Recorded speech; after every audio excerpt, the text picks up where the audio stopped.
Знаеш ли кое е това нещо, което най-много ни пречи в разговорите с другите? Това не са думите на други, а това е нашата реакция. Първо, влизай в разговора с желание да учиш, а не да се доказваш пред другия. Представи си следната ситуация. Звъниш на твоят приятел и започваш да му обясняваш как да стигне до твоят дом, но не можеш да му кажеш на къде да тръгне, ако първо не разбереш откъде тръгва той.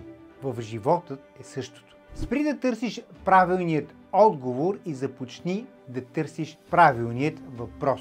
Защото точно това променя истинският разговор. Второ, това, което те дразни, всъщност те учи. Следващия път, когато някой натисне твой бутон, не дей да бързаш да мислиш какво казва това за него, а се запитай какво казва това за мен. Да, хората ще те провокират, но защо изобщо имаш бутон, който те могат да натиснат? Когато отговориш на този въпрос, ще намериш отговорите за теб самия. Истинската сила не е да накараш другите да се държат по определен начин. Истинската сила е да откриеш себе си. Ако искаш да промениш мисленето си, последвай.